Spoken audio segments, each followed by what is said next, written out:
Lou, now that you're Oh, here, sorry, Hans, I just want to get this out really quick. Lou, I feel 5 pounds lighter. Swallow. Jesus Christ. I mean, we don't need to hear that. Lou, now that you're here, and I've already talked to Evan and Hans before you hopped on, but I just want to tell the listeners before we do anything. Last us not having a show last week was the producer of this podcast's fault. mm, I deleted the audio and video on accident. I deleted it thinking it was from s- the last week Excuse or me. the previous week. Excuse me. uh, So because he Christian. hates Christian. Hans. it had nothing to do with how the show ended up, how the show was recorded. It has nothing to do with anything of that. We didn't want a week off vacation like what Evan's wife was trying to put out there on Instagram. But The footage is like, y'all just got started. let me just put Yeah, this she's out. Let me just hilarious, say let man. me just say this. We did have a backup plan in place. However, we decided as a group to not do that and just put no episode out. So I just want to say I apologize again. And you won't Hey, I will what? do the best of One my team, ability to one not dream, allow that to Archie. happen again. Yeah, one team, one dream, man. We let him know it's technical difficulties. Let's just give him a great show this week. Yeah. But I just feel bad because it was Hans's birthday episode. So Yes. Hans, I want to make it up to you. Just want to say now, happy belated birthday. I Thank you. apologize for not having that birthday video out for us last week. But Shame. you, bro, I love you. Shame. I'm glad we're friends. I'm glad we met at Boss Shame. FM internship, and I'm glad we're still going strong today. Yes, sir. That warms my heart. Warms my heart. Listen, you can make it up to me by taking me out I extravagantly knew it like was you good. did, you know, our co-host here. Yeah, I do. Okay, I mean that's fine. I have You know, I do pretty. You candlelights. guys pay me pretty well on here, so I'm sure I could take you Hey out. man, we're generous here. We're generous here. So, I need a cloth, table, linens. You know, You want a two person only table by the window? Is that what you want? yes. So we can look out at the beach as the sun is setting.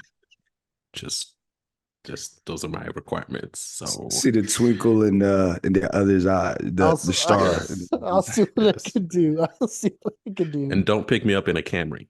Okay. Did you Got guys it. see that No, I one? drive a Volvo. Okay. All right. Don't pick me up in a Camry. Don't worry. Just hope Yeah. just hope she texts you the next day. Texts you back the next day. I have the perfect Yeah. spot, Hans. Okay. I'm Just excited. It's called Baekjang. It's a Korean barbecue. I Korean got you. barbecue. Oh Lord.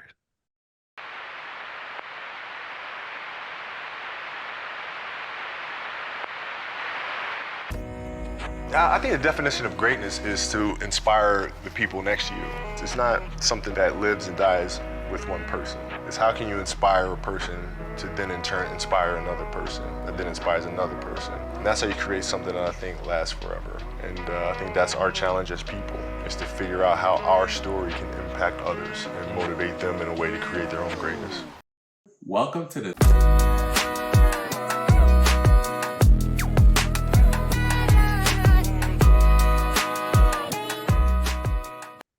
Welcome to the 3 on 3 podcast. It's your guy Hans here with my main guys, Evan. What's going on, Ev? How you doing today, sir? Very happy to be here. Yes, sir. Yes, sir. Also, we have my other main guy, Lou. What up, Lou? How you doing? What it do, what it do, what it do. Hey, man. Appreciate you being here. And as always, we have the Pod Mamba in the backgrounds coaching us, making sure we're on point as always. We have a marvelous show in store for you today. And I also want to begin by publicly thanking my brothers here who came out physically to celebrate my birthday. So thank you again, fellas. That means a lot to me. Those vibes all the way around. Um, you know, I can't say enough, man. Thank you, thank you, thank you. So appreciate that. Also appreciate our wives for putting things together and talking to each other in the background. Thank you, baby. Love you. And thank you, Lucy, my sister, as always. Appreciate you. A great supporter of the 3 on 3 podcast and a supporter of our friendships as well. So shout out to Lucy as well. So thank you, guys. Christian, Wish you could have been here, bro. I know that's a long flight for you to ask, but we'll get up. We'll all get together. So that'll be great. I already But let's started get right walking on. over. I started walking over, so I'll be there by next year. All right, man. Listen, the fact that you're putting forth effort means a lot to me. And that's I all that I ask for is I want to effort. be just like our ancestors, just walk across the country. I'll get there. Oh, wow. Wow. We got deep there. You got deep quick. Yeah. Yeah, listen, wow, that's not where I was shifting. I don't even know how to segue into I that. mean, But thanks a lot, Christian. Throw me a grenade. Like, wow. Speaking of walking, I don't know. How If do we you're a get there? professional, you'll segue through it. You're right. You're right. You're right. Speaking of walking over everybody, that's what Victor Wembanyama is doing in this league right now. Okay. What a masterclass Ooh. segue. That's what There we he's go. doing. What I'm talking about. Look at that That's nice what, little euro. Look at that nice listen, little. man. That's what he's doing. There you go. That's what the rookie of the year. I'm calling it. I'm calling it. I don't need to see the votes. I don't need to wait. Rookie of the year, Roy. Roy.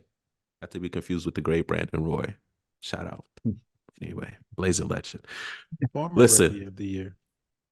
there you go as well too. Great stock, man. Great guy, man. Injuries. I hate injuries. Oh, Victor Wembanyama has been putting it down, and I, for one, am here to say, I told you so. And you know who I'm talking to. You know who I'm pointing this metaphoric finger. Don't know where in the box I'm at, but I'm gonna just point it in the center because you never know. You know who I'm pointing to. Ev out yeah, I'm about here to say, because it ain't me. challenging rookie of the year. He's doing amazing things. His team's actually getting some momentum and winning big. They just had a big game that they went against the Pacers, which is a notable win versus a great team. So I think it's time for us to have this conversation and to just end it, bro. To end it. Ev, how do you feel about being wrong about Victor Wembanyama not being the unanimous rookie of the year? How does it feel to be on the wrong side of history when it comes to this? Well, listen, this is a take show. I'm supposed to have bold takes, so you're welcome for me doing my part on the show. And I say just pump your brakes just a tiny bit on the unanimous. I mean, let the voting play out. But I'll give it to Victor, to Wemby. He's having an excellent rookie season, 21-10 on the year is really highlighted because they went up against the Thunder again earlier last week. They got the win against OKC 132 to 118. Another one-on-one showcase, so to speak, with Chet Holmgren, the my preseason pick for Rookie of the Year. Victor got the better of him in that matchup. He got the highlight block that made its way around Twitter and whatnot, or X as the younger folks call it. So I mean, listen, I give it to Victor. He is becoming the player that it was possible that he would become based on the skill set that we saw coming into the league. My question coming into this season was a couple of things. One, how quickly would he adapt to the league? Two, how well would he play both individually and more importantly, how he would play collectively to raise his team when you juxtapose that against another player, Chet Holmgren, who was uniquely positioned to raise the floor of his team in this season. And to be honest, the reason this was a conversation the first part of the season is because the Spurs were playing abominable. Um, Pop wasn't doing him any favors. They were borderline unwatchable through December. The Sohan experiment at point guard was did not work.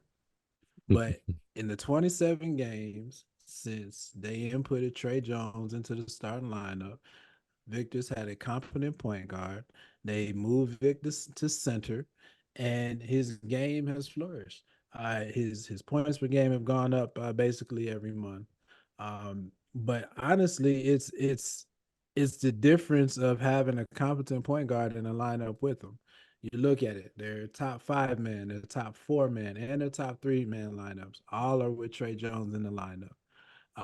Wemby and Trey, top 3-man lineup, they're plus 11.9 points a game in point differential. It's the only lineup that they have that's above 5 points a game in point differential.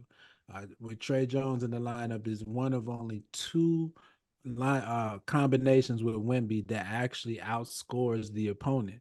So the flip for Wemby's season was when they inputted a competent point guard in the lineup for him. And I mean, that's, that just is what it is. So he's been able to, the second half of the season, look better than he did the first half of the season. Now, what I will say is the reason I was big on Chet's chances of winning Rookie of the Year is because the Spurs are on pace to win 17 games this season. As great as Vic has been, it would be the second lowest wins that a Rookie of the Year's team has had since the year 2000. The only one lower is, I think, Michael Carter Williams won 16 games with the 76ers. The Rookie of the Year's team averages 32 wins over the past 23 seasons. So you have Chet with a team that's on pace to win 55, 60 games. You got Victor that's on pace to win 17 games. Chet's averaging 17 and 8 a game. Victor's averaging 21 and 10. On his own, I think there was an argument there, but Vic has put together the phenomenal highlights that are going to win him the award. And that's okay with that. I'm okay with that. I want to see Victor have a great career, and it's been a great start to it. That was a long way of saying you're wrong, but I appreciate your candor on that. I appreciate you holding yourself accountable to said wrong take, and it's very wise and mature of you to take accountability for that, Ev. Man, I appreciate that, man. We love to see that on this show. We love to see that, bro. We love to Hey see man, let's that. give my man Ev a round of applause, y'all. Let's give him a round of applause, y'all. Turn 40 in November. Hans can speak to birthdays, man. They mature you in a way, Hey, man, that's what I love to see it. I love to see it. Lou, Evan already put the stats out there. Wemby 21 and 10.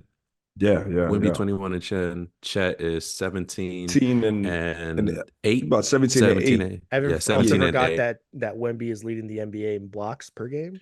Yes, I was going to bring that up as well. But who's third in blocks? The 3.1 to 2.6. But I'm with you. I feel you. Good call.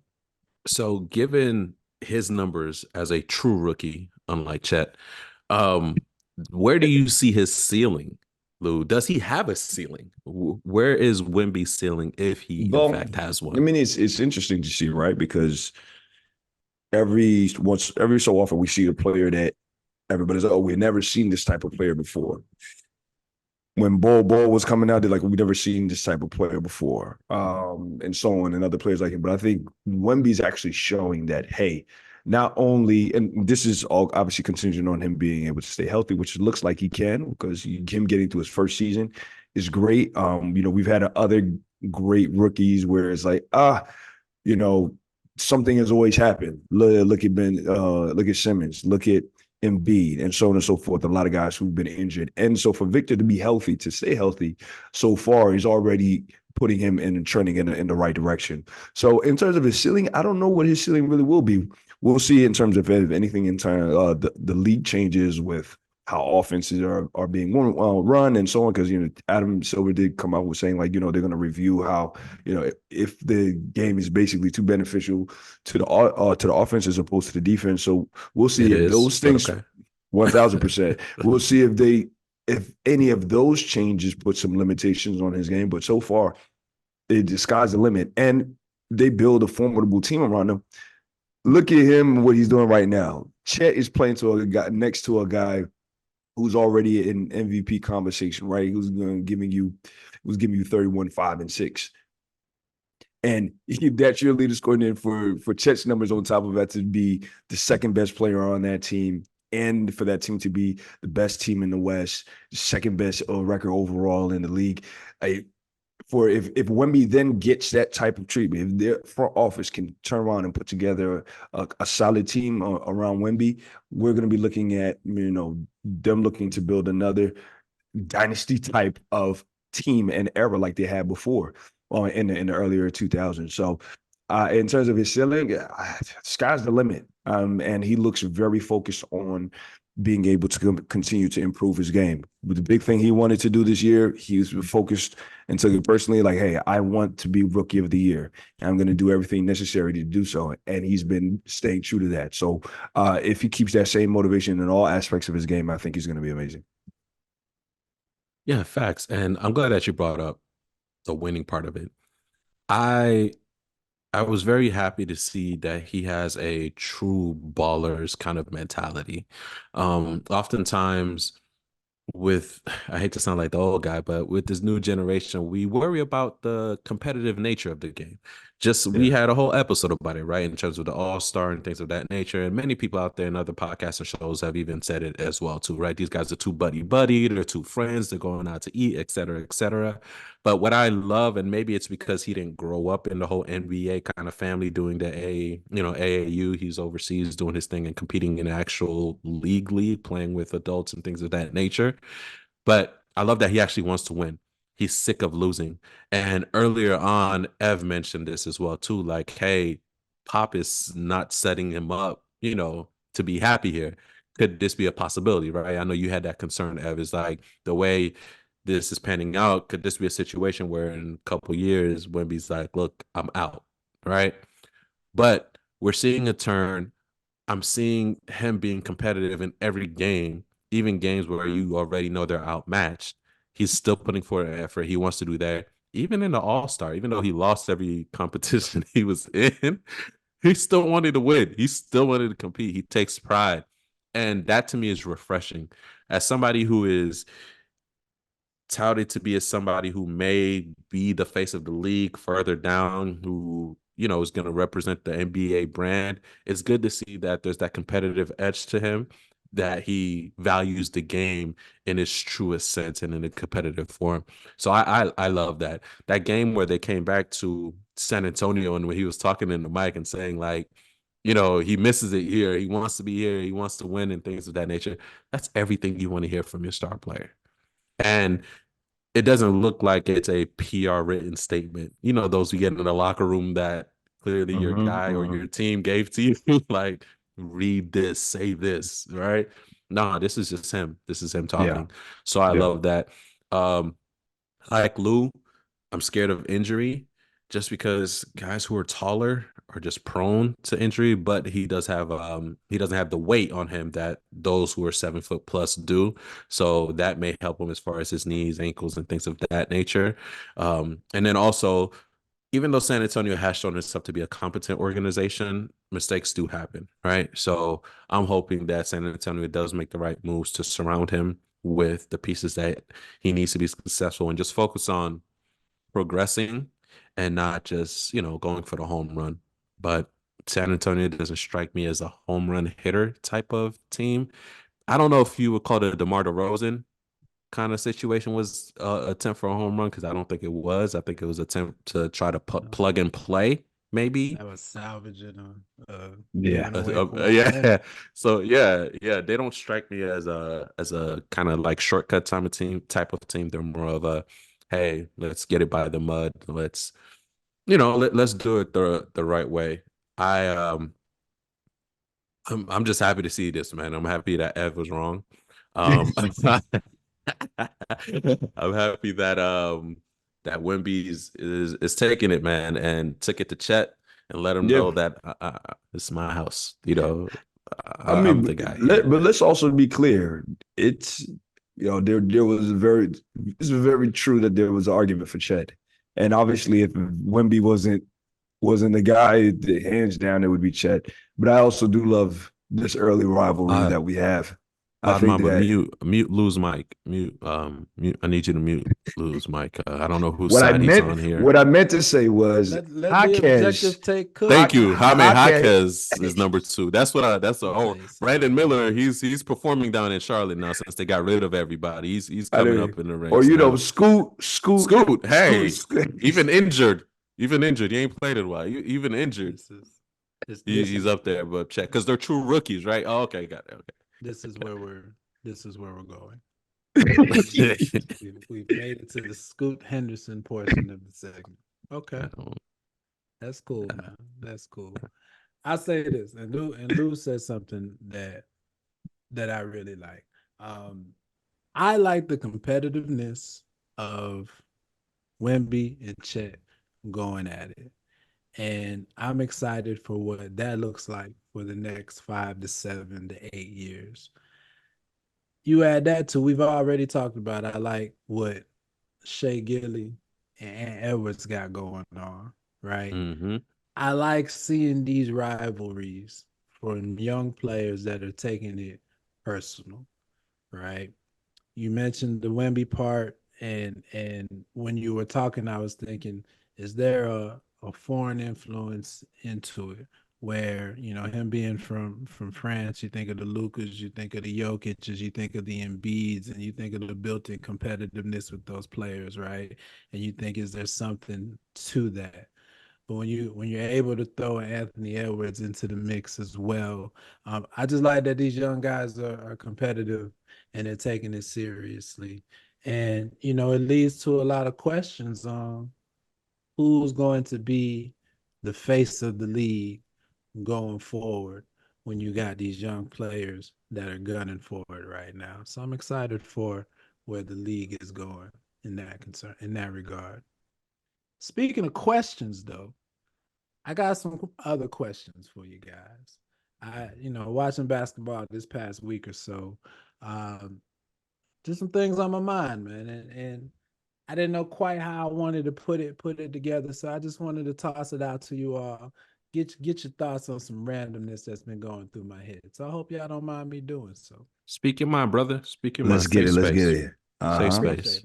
I appreciate it. I want to talk about Kevin Durant first. KD, Phoenix Suns, 8th place in the West right now. Mm-hmm. We still agree, top 10 player in the league, right? Comes out. It's been a couple weeks now. I didn't want to bring it in because y'all would have called me, all about the Knicks that I brought it in. But y'all gave me some time off to reflect, so I had to think about it a little bit. KD comes out talking about how a lot of people in his ear wanted him to sign with the Knicks in 2019, but the Knicks weren't cool at that time. Try to walk that back a little bit and just say, where the team was, it wasn't what he was looking for at this time. So we know his journey since then. Sign and trade from the Warriors to the Nets, right? Plays basically 2 years there because he was hurt a season. Frustrations grow. Gets traded to Phoenix. 5 first-round picks, a borderline all-star, Mikal Bridges, and 2 role players. And now, after getting put out in the playoffs last year, they're sitting in the play-in right now. If the playoffs were to start today, so I started to think about it. What would Kevin Durant's trade value be right now? Off top, Okay. you sound like, man, you trade the house for Kevin Durant. But I don't know about that. 35, gonna be 36 this year. We know is his temperament. He doesn't seem like the most faithful team person in the world. What are y'all's thoughts, man? What is Kevin Durant's trade value right now? His legacy will come down to become one of the worst legacies of all time if he asks for another trade in Real 5 years. talk. Like it'll be bad. But do you Real think it's talk. out of the question though? Well, I'm assuming you're asking this question because you think your Knicks could offer the picks to bring him over, right? I'm asking the question because I don't know what I would give up for Kevin Durant. Yeah, it's tough, especially you got to look at what team, like what the team needs. What team are you talking about? If it's OKC, do I don't want KD. Well, I'm not gonna say. I guess everybody would want Kevin Durant, but am I really pressed to get Kevin Durant? Nah. I think right now at Kevin Durant's point of his career, he's a guy that you're looking to complement your team as like a final piece rather than the piece to build around. Wow. Here's what I say. And What would Portland give up? Everything and a couple strip clubs. Listen, everything in a couple Portland strip have? clubs. Okay. Definitely School Henderson, right? Yeah, 100%. Yeah, second runner-up Scoot. rookie of the year. Rookie. Yes, we'd give him up. But KD is averaging 27, 28 points, right? Mm-hmm. 6 rebounds, 5 assists. He is flirting with a 50, 40, 90 again. The efficiency is there. His issues with injury are there, and they've been there in this back half of his career, right? So that's definitely a concern. All I'm saying is just precedent for what I'm about to say. Kawhi did it with Toronto. Okay. If you're a team where you need a versatile forward who is literally lethal, one of the best shooters in the game, in history, actually, Scores. Period. you give every single thing you have to get that shot, because at the end of the day, we know how a championship window can collapse. So if I'm a fringe team, you mean to tell me Cleveland wouldn't love Kevin Durant right now? What they gonna give You mean up? to tell me Sacramento Garland, wouldn't give Mitchell. up? Like Sacramento wouldn't want Kevin Durant right now? Like, you get what I mean? Like, I don't I don't know if a team has the picks, because the last trade was what you said, 5 picks, McHale, and a couple role players, right? Cam I don't know the Johnson, assets and the Mm-hmm. JT. numbers and everything like that, but if the teams have what it is, yeah, Cleveland would line up. They're lying if they're saying they're not going to But line up. that's what I'm It's saying. It's like, but what do you give up though? it's Because not even it sounds picks. like you're It's saying what I'm saying is like, yo, you're using him If you, to I guess what I'm plug saying in. is, if Cleveland doesn't, if a team doesn't have it, then they can't. You know what I'm saying? Like, if you don't have the money to play, you can't play. It's pay for play, man. I hate to say it. It's only fans here. Okay. It's pay for play. So if you ain't got the bread, if you ain't got the assets, you can't play. But Mm-hmm. I also you don't got the assets, you can't am, get the ass. there you go. Listen, I That's didn't want to go there, but there you go. That's You know what I'm saying? You know, they you should got put to that pay on the for play door. here. They should put that on the door. No assets. You know, that's just what it is. You So, said but I don't think KD has reached a level in his career just yet where he's just a plug-in. I think you still build around him. I don't think he's reached that level of his career yet. He's not I hate to say it, a DeMar DeRozan. He's not at that Russell Westbrook, James Harden. He's not at that tier yet. This man is still the focal point. So I still it's think there's some value. it's hard to Let be me a ask you plug-in this. when you play $50 million on your contract per year. Like Yeah, I mean, oh it's look, not just like picks and stuff. Like you have to match 50, salary, 50, or you have 40, to have 90, cap man. space, right? Like you yeah, can't yeah. take on that contract, because like I would have said, oh yeah, the Lakers. If I'm the Lakers, I'd give up those 3 first-round picks. We'll get this summer and try to get them and bring them over for one final run with LeBron and AD. But how do you match that contract? That's It's true. it's You're That's not what, going insane. to take a yo, pay cut. yo, and Here's that's the the thing. That's the thing you have to fascination. think about that, bro. Like he's not gonna take a pay cut. Okay, but you still want to be a formidable team, so you can't give up the house, right? That's what If these Phoenix types of just teams that did. you're talking about, right? Exactly, and look at how they're suffering for it. But a team like Sacramento, a team like Miami, like all these teams that have, yeah, okay, we're just probably one piece away. They can't give up the rest of their pieces. They can't pull. They can't do what the Knicks did getting Carmelo. That wasn't a stray. That wasn't a stray, by the way. That was not a stray. I just want to be clear. It was not a When stray. when you have to say it wasn't a stray. Because But I cook already on, saw the cook look on your on, cook, face. I saw the look on the cook face, on, my bro. guy, cook All I'm just on. saying is like, yo, you give up the house for that guy, and yes, the value of that player. Because the reason why I brought him up because probably two of the greatest scorers that I've ever seen in my lifetime, Carmelo and KD. They're scoring at all levels. So, I mean, if you're a French team, you would you would have to be lucky enough where you don't have any large contracts and you have the assets to give up, But right? what if you have an owner who's not scared of salary cap hell, tax, luxury tax hell, right? Golden State, clearly they're paying for it now, right? With the moves that they can't make. The owner of the Clippers, he's willing to shell out some money. How So much more help what does if the you, Clippers need? no, I'm just I'm How not much more saying help, bro? he's How many more stars do they need? I'm not saying he's going to the Clippers. That'd be crazy. Got Could you one imagine? more in me. Right. Could you imagine? That would be But wild. I'm just saying, like, It'd what be if there's an OKC all over again. yeah? What if there's an owner out there who is just not scared of the luxury tax and willing to pay it to get that draw? I think James Miami's Dolan. that should James be. Dolan. You think I think Miami? I think Miami They should pull the frugal, trigger. man. Bullshit. Well, here, I mean, one of the premier destination. It is thing. better than their beaches are better than But, LA beaches. here's my That's here's my subjective. thing. So you said That's something, a Hans, fact. that I want to push One back is on. shark filled and one isn't. There's no sharks on the Pacific. I'm not. Yeah. Not There's like a that. whole Not Let's like double that. check alley. now. What happens to surfers? Don't they? Never Listen, mind. right? This is all I've ever heard. It was like, Yeah, I was just like, get you're by tripping. sharks. There's literally One has as, hurricanes and the other one doesn't. I'm just as somebody, yeah, as these are somebody just who facts. I'm just watches. pointing it out. I'm just saying. Did you have one 3 months ago? Yeah, I got a whole blizzard right now. Man. Relax. And we Literally survived. checking on you. We survived. It was unnatural and we survived still. We're survivors Right. out here. This People is don't survive more- on the East Coast. Clearly not.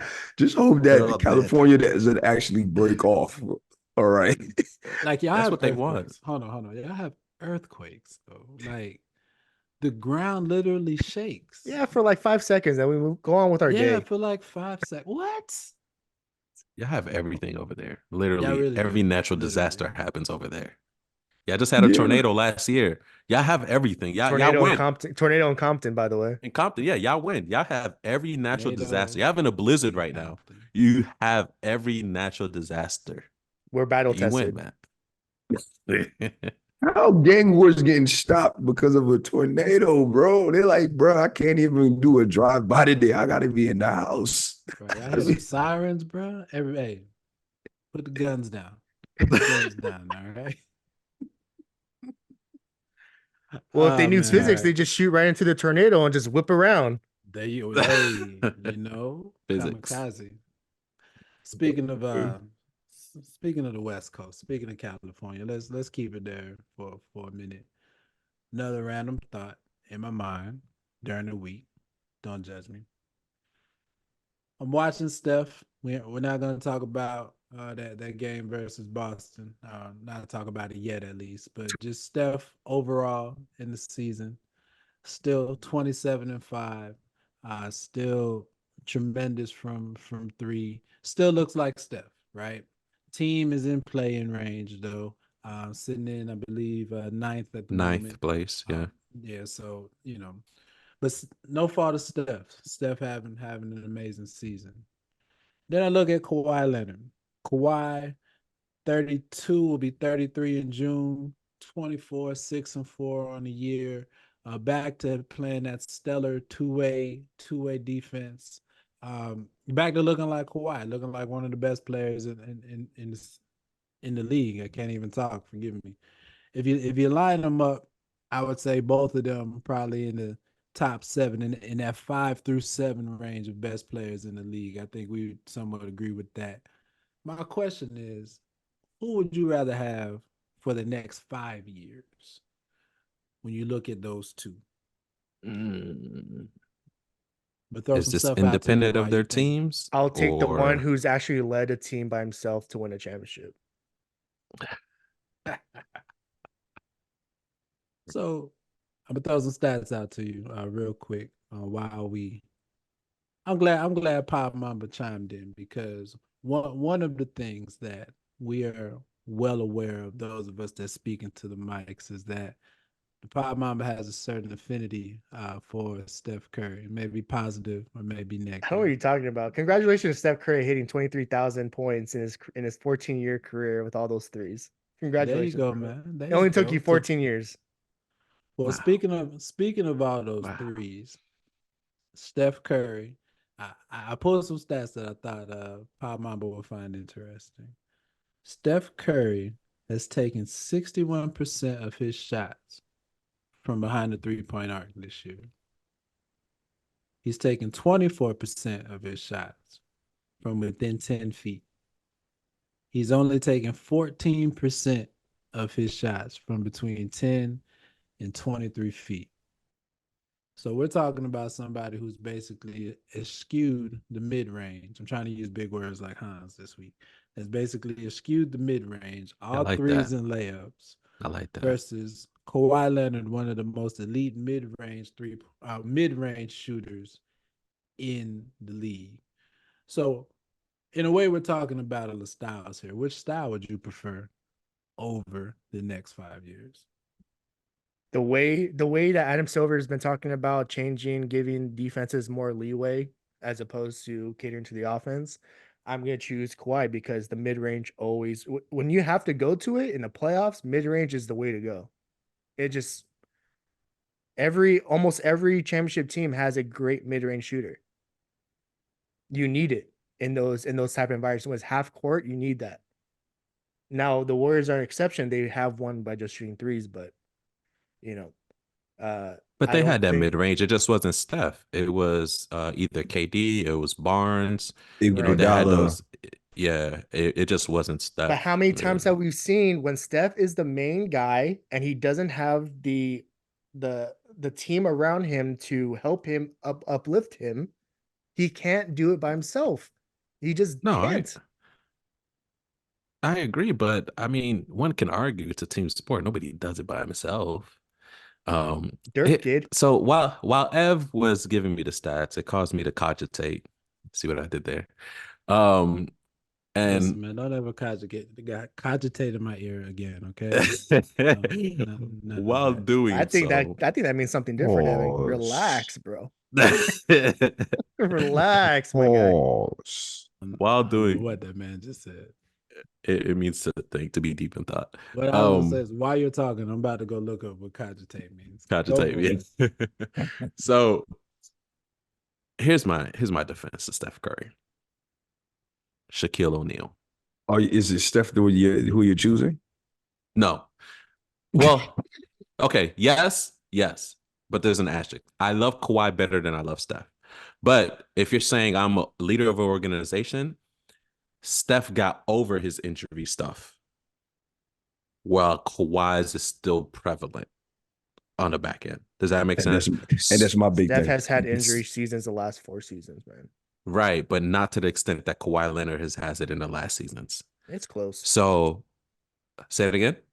It's kind of close, honestly. Yeah, but one's still bigger than the other, so Oh, it's not okay. equal. Okay. So there's a One difference between one those one two plays words. defense, the other one doesn't. Anyways, sorry. Right. So my defense to that is Shaquille O'Neal. It's styles, right? So I'm nobody's gonna argue with me here that Shaquille O'Neal is one of the most dominant big men in NBA history. NBA history. Nobody's gonna argue with that. So why are we not demanding that Shaquille O'Neal shoot threes in the mid range? Because he's freaking dominant in the paint. Steph is dominant from three. That's what you're dominant from. Do that. Do it. And then you farm out every other piece to other players.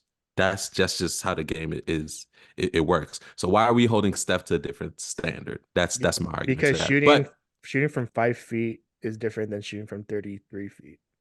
once again, you're great at math. I understand there's a difference between 5 and 30. Excellent. But what I'm talking about is a standard that's being held. If you're dominant at something and you're a great player, why are you asking me to do something I'm not dominant as? You know what I'm saying? What got me there is doing what I'm dominant as. If I farm out, if I get Kevin Durant to be my mid-range shooter, do that. In every other world in business, right? You hire to where you have your gaps at, right? So if I'm running a business, I hire people to fill in spaces, especially that I'm not that great at, to fill in that. So they do it in every other space. I'm just saying.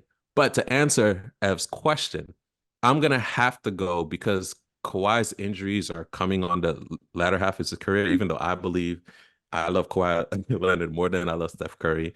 I think Kawhi is a better all-around player. But if I'm a leader of an organization, I'm gonna choose Steph Curry just because right now his career he's less injury ridden than Kawhi Leonard is. That's just Yeah, you know. I feel you on that, man. For the next 5 years, I don't know if Kawhi's going to decide to sit out for two of them. So I'm choosing Steph. I think the organization and leadership aspect that you tied to the end of your point, Hans, makes the decision amongst the three of us unanimous, Steph. But Pop Mom, it sounds like you're picking Kawhi, and I respect that. I just want to say that Hans just said you are good at math, and I appreciate you, but please stop talking. Yeah, he was being patronizing, but that's fine. It was so wild how this like No, I'm just he saying, didn't break like, stride. He didn't break stride point or no, because conversation. It's fine. It's fine, us. We're just saying that we We acknowledge all it. see We it. heard it The clearly. listeners, the You know listeners what I mean? hear it. It's The watchers cool. watch It's it. cool. Listen, It's man, cool. You It's know on what I tape. mean?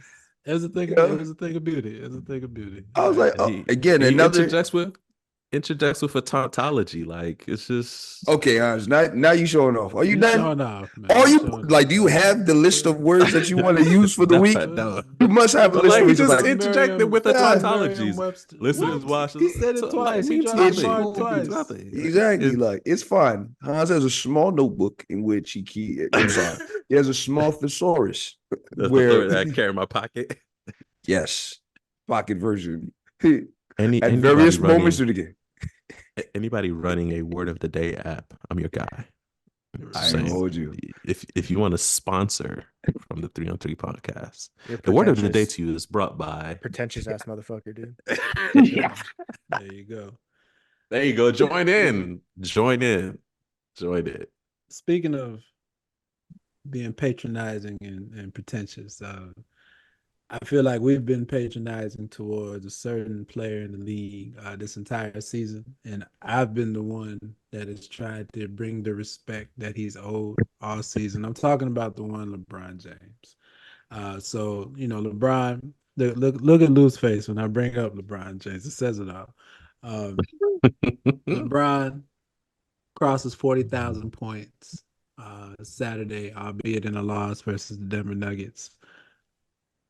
1,630 points and counting, clear of Kareem Abdul-Jabbar, setting records that we've never seen before. I was gonna ask the impressiveness of breaking 40,000 points on a scale of 1 to 10, but I got a different question for you guys. I got two different questions for you all, actually. Let me ask you this, just to see y'all's reaction. We all agree that Michael Jordan is the GOAT. How many more points would LeBron have to score to change your opinion of Michael Jordan being the GOAT? Next question. He has to score the most points in basketball history, and he is not there yet, by the way. Next question. He is not there by he still has to pass a guy named Oscar Schmidt. Ever heard of him? Oscar Schmidt? In regular playoff finals and international, college, amateur, everything. He has 53,449 points scored. LeBron is at 49,000 and change. So until LeBron passes Oscar Schmidt, don't talk to me. So 4,000 points away from GOAT status. Next question. All right. 14,000, right? He said 4,000. 4. It's around 4. Look, he's counting playoff points. 4,000 heard. Did you count his St. Mary St. Vincent points in that? LeBron James will never be the GOAT. Next question. Is there a way, which I know there's probably a way, do you guys know off the top of your head as far as pacing is concerned? Okay, reason I bring this up is yes. Oh, okay. You said yes.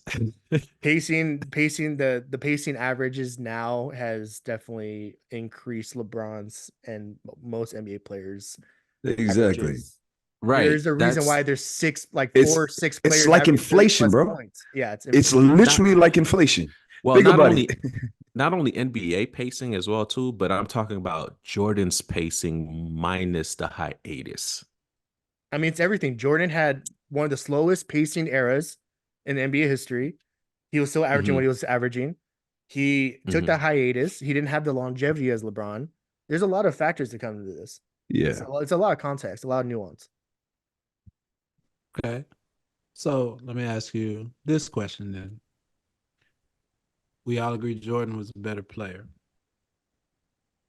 Has LeBron or will LeBron have a better career? Stats wise, yeah. Minus championships, but stats wise, he's gonna be able to break he's already astronomical when it comes to the numbers.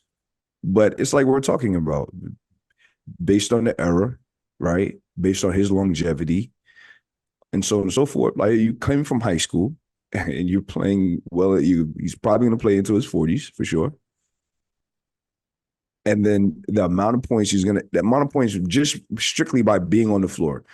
If we were to put it in perspective, right? I think he's at least 500 more games than Michael Jordan. 500 Yeah. more games. So the numbers are going to be insane, right? And he's going to go down and probably is statistically the best player who's ever played. But it still doesn't make him the greatest player of all time. Here's a comp for you guys. Evan, would you consider Emmitt Smith a better running back than Jim Brown? No. Emmitt Smith is the leading rusher in NFL history off longevity. He has the stats. But we all agree Jim Brown's the best running back of all time, him or Walter Payton. Barry Sanders, I guess.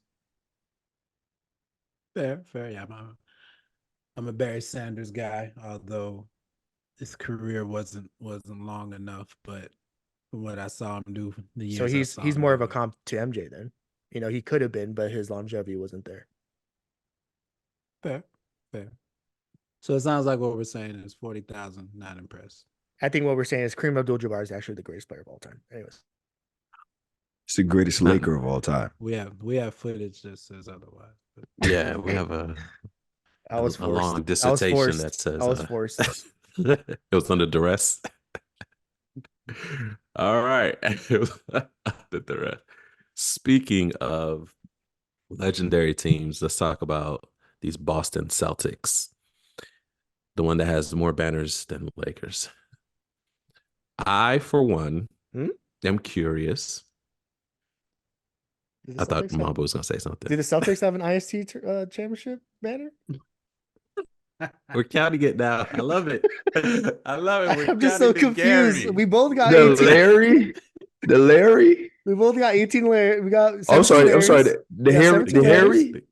You counting the Gary. You counting the Gary? Yeah, bro. Yeah, I broke the tie in December. Power Mamba. I'm just saying. It broke it. I love it. I'm just pointing it out. It's The an NBA Gary? season award. Who has more statues outside their building? The Lakers? Lakers, yeah. You know, Boston don't want a bunch of black men in front of their stadium. You're not wrong. And that is right on so many levels. That is great. That's a great take right there. That should be the leading cut for the show. It's one of those is just like, well, yeah. You got it. Sure. You're right. No lies told. Busted. That's busted.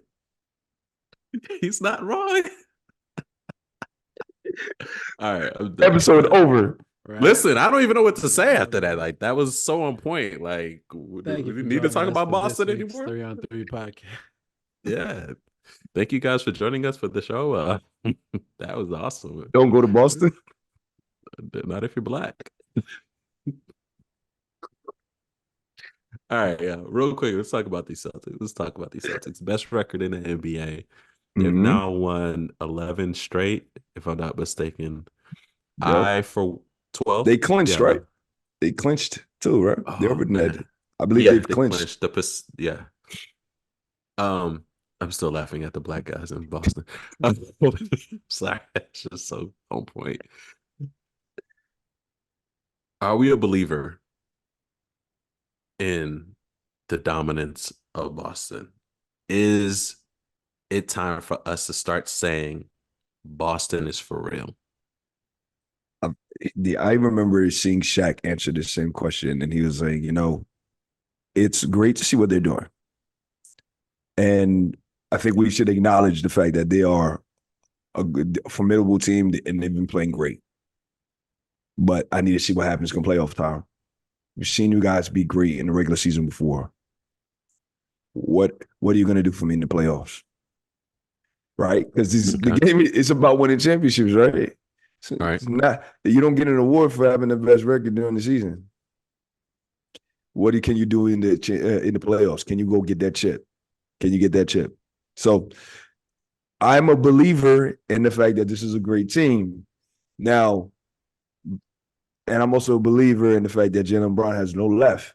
But what I would like to see is, can they make it translate? Can they go from regular season? Have we matured enough as a team? Have we gelled together enough as a team? We've gone through our coaching changes, everything put together now. Have all the pieces been aligned? They did what they needed to do, even with their pickups, with guys like Drew Holiday and so on and so forth. You have everything. Everything is in the pot. Can you make the outstanding dish, right? Can you hit the home run now? So that's all I want to see. I want to see what they do in the playoffs. I'm not worried about the rest of the season for them. In June, are they going to be putting up another banner in Boston? So the reason this is even a question is because of what we've seen from them in playoff history. Um, Golden State beat them basically as an underdog 2 years ago. Miami, I mean, basically had them swept. They were able to come back, to make it 7. But Miami, they had no business losing to Miami this year. Um, they really should have beat Miami 3 years ago in the playoffs when Miami went to play the Lakers. So we've seen this team get close and close, but unable to get over the hump. We know the issues that we've seen from them from in clutch situations, relying too much on difficult shots, right? Over the past few years. So what we've seen from them is the reason why we're asking these questions about them this season. What I will say though is that in a way, this is a completely different team. We've seen the growth of Jason Tatum. We've seen the growth of Jalen Brown. Um, but Minus his left hand. minus his left hand. But we haven't seen them with as cohesive a backcourt as a Drew Holiday and a Derek White, who both unselfishly play some of the best guard defense in the league and don't care if they get 5 shots or 15 shots in a game. Kristaps Porzingis, Hans, though, that's been my guy since he came into the league. His journey has been frustrating, but he's in a position now that has totally unlocked all of his strengths. I mean, he's 7'3", shooting 40% from three. Mm-hmm. He unlocks that entire team. This 11.4 points per game point differential is up there with the likes of like the 96 Bulls, the Bulls, yeah. 97 Bulls, the 17 Warriors, like some of the best teams in the history of the game. They're 6 games clear of the next Yep. best record team in the league. Yep. So what we're seeing from them is very, very impressive. If we hadn't seen the history that we've seen from them the past few years, we'd be like, this team is definitively the one. Really, the only other thing knocking them outside of the history is that the Denver Nuggets still exist on the other side, and they look just as good as they did last year. Jokic still looks like the best player in the league, so And that was going to be my point. Like, as good as they look, Denver looks just as good, if not better. And Denver beat them in their house. And Denver is battle tested. If I'm the Celtics or a Celtics fan, I'm scared. Here's why I'm scared. You haven't been battle tested in the season to show you how you really are where you're at.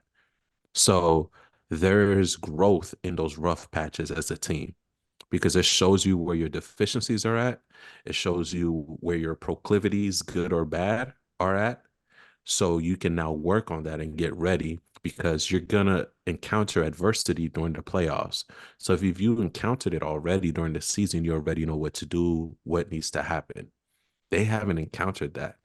And we already know that's an Achilles heel of theirs. So if I'm them, I'm concerned.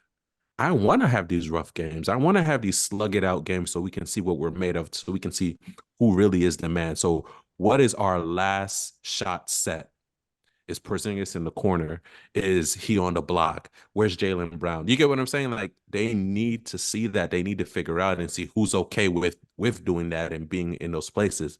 So if I'm them, I'm scared as hell because at the end of the day, as much as we're lauding it, I expect nothing less because compared to the teams that are below them, they had time to make do with their adjustments. You get what I mean? They had time. So it's not like they acquired those mid seasons and they didn't have to deal with the multitude of injuries that the teams below them in the East have had as well, too.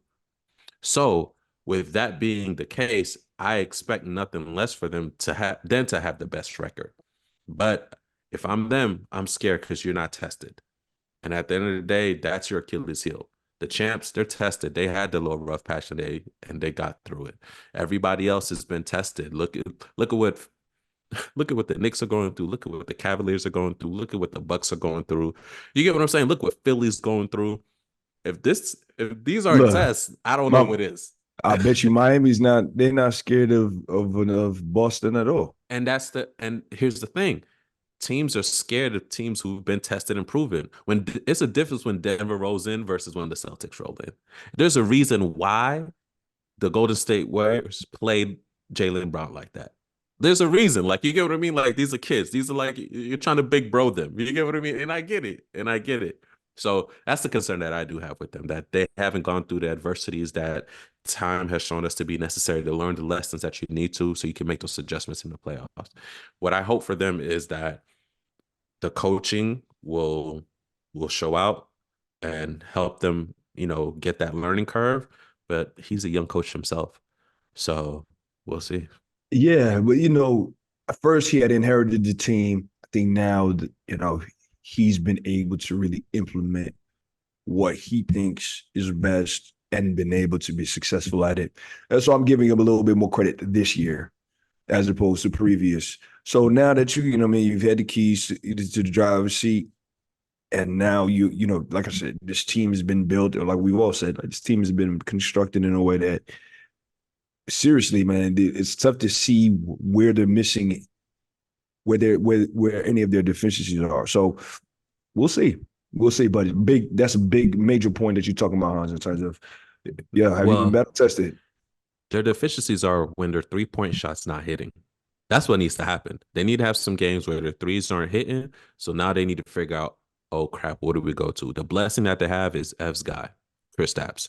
He's a walking bucket wherever you want and need it. So if your shots are not falling, Jaylen and Tatum, that's it. I mean, that's your answer. But they haven't been put in that situation. You also have Drew. Drew is no slouch when it comes to, and then Derek White, he could get hot too. I think they have a couple of different pieces that can get them. Them around there. They get too dependent on threes, and exactly like what Han said, when it's not falling, they're just awful. And Kristaps has the same issue. He thinks he's just a 3-point shooter, but he's most efficient at post up. And I don't know how often he does it because, I don't watch a lot of Celtics games. I'll just say that right now. So I can't really say how many times Kristaps post ups during a game. I wonder why you haven't watched many Boston games. There's no really reason for me to watch them. Because they don't allow black guys in their arenas. That's what it's one of many reasons. What I say about Kristaps, man, is that, one, the Knicks would definitely have a 7-3 3-point shooter at center right now, but that's not what we're talking about. The other part is that I wonder why you guys don't have him on your team. Hey, listen, man. Previous eras of decision makers, but everybody makes mistakes. Everybody. Shout out to you guys for turning it around, though. Shout out to you guys for turning it around. That's all that matters. Turn that around. Mm-hmm. We're looking for that next piece. But anywho, a true 1A. A true 1A. Thank you. You agree? But yeah, I think I don't agree, but I'm gonna let you cook though.